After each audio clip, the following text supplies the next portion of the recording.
Radio 98.1 FM for the Vale, also online at broradio.fm, around the world in 80 seconds. It is Thursday's Jeff and Guests. My guests in the studio, I've got 4 young ladies here. Shannon, is that right? Yes. Yeah, I got it right this time. I called her Sharon earlier on. Shannon and Nicola from Newydd, and Libby and Yvonne from United Welsh. We're here to talk about universal credit. Who's going to start off? Now, what is universal credit? Universal credit is the new system that the government is using to pay benefits to working age people. Yeah. So it replaces 6 of the current benefits, which is income-based job seekers allowance, income-related ESA allowance, employment support allowance, income support, 2 tax credits, the working tax credit and the child tax credit, and housing benefits. So that'll be covered under universal credit. Any of the other benefits, like child benefit or personal independence payment, they remain outside and would stay the same as they are at the moment. So people on PIP haven't got anything to worry about? No, that'll stay the same. Yeah. That'll remain outside the benefit, and those will carry on getting paid to them for weekly or whenever it is at the moment. Because I know PIP replaced DLA. That's right, yes. Yeah, so they transferred from DLA over to PIP. And that's a disability benefit, and that stays outside of universal credit. Right. What makes universal credit different to the other benefits? So universal credit is paid monthly, and the date that you're paid on depends on when you make your claim. Right, yeah. Your first payment is normally paid 5 weeks after you claim, and that payment is just one lump sum, which will include your rent for you to then pay your landlord. So there's a 5-week delay from you claiming to you actually getting your first payment? Yes. So what happens in the meanwhile if the person has, like DLA, you transferred from DLA to PIP and there wasn't a break in your payment, you just went straight over. Now, what happens if the person hasn't got any money? So you can apply for an advanced payment as soon as you make the claim. Yeah. You can apply for up to 100% of what you are likely to get.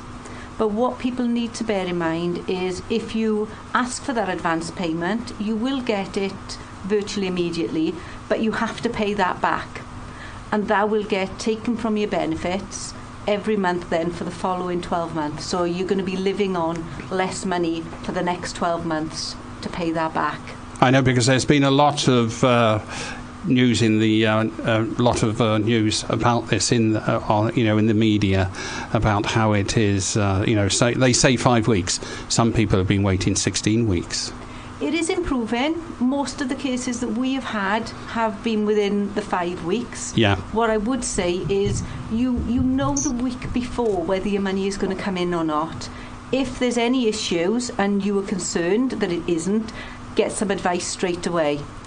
Why should somebody move on to universal credit? Universal credit is just for new claimants of the benefits we mentioned. So Right. It would only be if your circumstances changed. So if you are on job seekers allowance or ESA at the moment, you wouldn't have to do anything or claim universal credit unless your circumstances changed. So for argument's sake, if you come off of employment support allowance, Yeah. and you had to go back on it, and you made a new claim, you go onto universal credit. That's right, yeah. Then you would claim universal credit. They would relook at your claim, Yeah. at your circumstances. If there was any issues and they felt that, you would fit for work, they would look at that then through universal credit. So any payments would be made through the new benefit, not go back onto the old one. Right. So people who are already on these benefits at the moment won't go on to universal credit straight away. No, like I say, just if the circumstances change. Yeah, So that yeah. could be things like a partner moving in or a partner moving out. If you moved house into a different local authority area, and that would have prompted a new claim for housing benefit. So because that isn't available now, you'd have to claim universal credit. Now, where can people go and get advice for money in that? If when they come onto universal credit? Well, if you've got a social landlord, most social landlords have teams available. I know we've got a digital inclusion team and a financial inclusion team that can come out and help, and I know United Welsh have got the same as well. Most social landlords have. You can also go to your local authority. Yeah. In the Vale of Glamorgan, I know Vale Homes have got people that can come out and assist you, and go to the local authority anyway. Citizens Advice as well, if you don't have a social tenancy, they're out there to help you.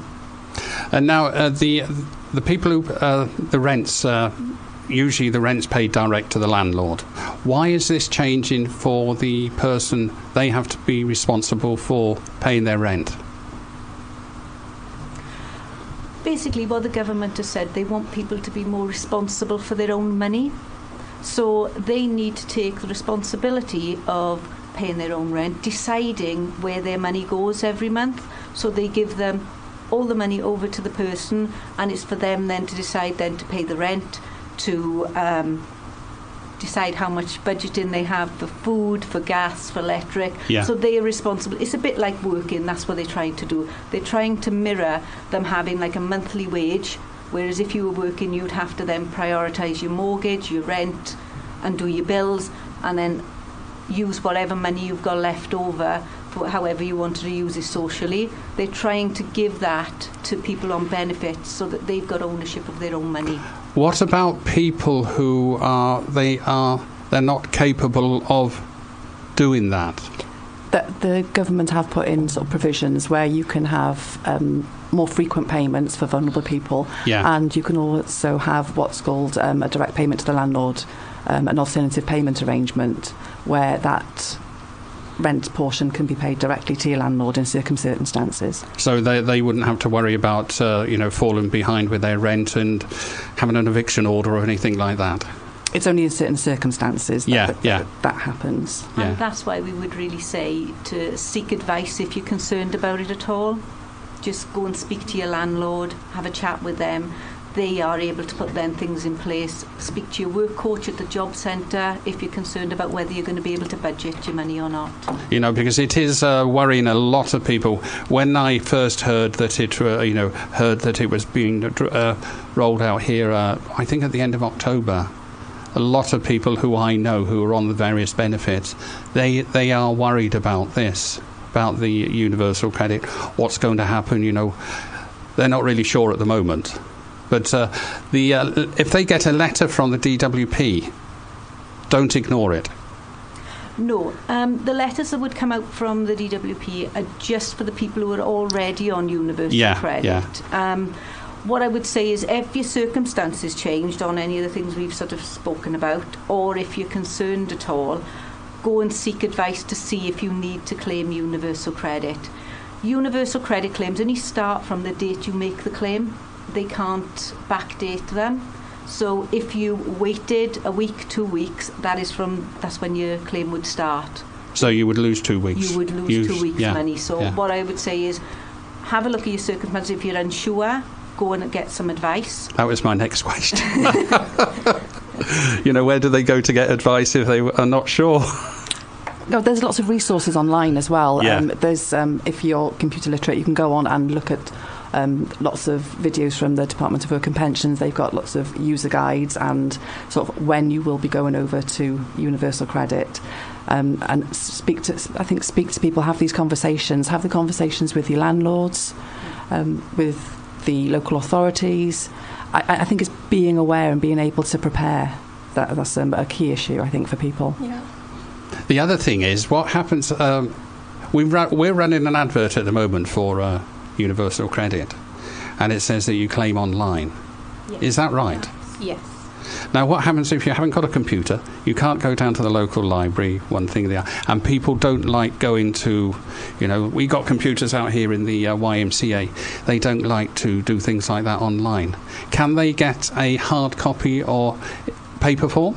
I would say contact your landlord. So if you're a United Welsh tenant, contact your United Welsh provider. If you're a Newydd tenant, we do run digital drop-ins throughout the week, which are in libraries such as Barry, Wenvo, Penarth. All information is on our website, newydd.co.uk. So Yes. I know I know some people who have gone online. They have started to fill the form out. They got halfway through it, the computer crashed, and they've lost the lot. And they got to start again.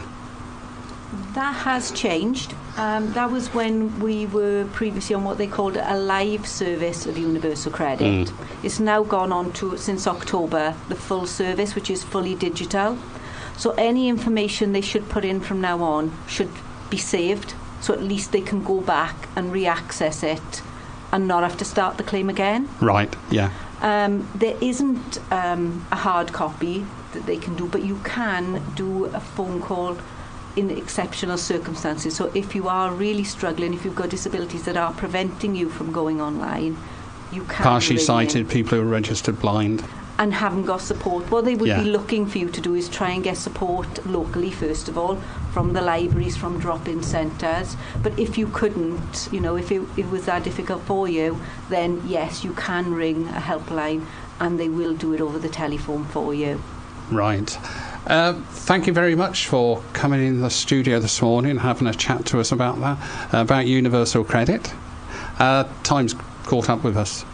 So thank you very much, ladies, and all the best. Thank you very much. Thank you.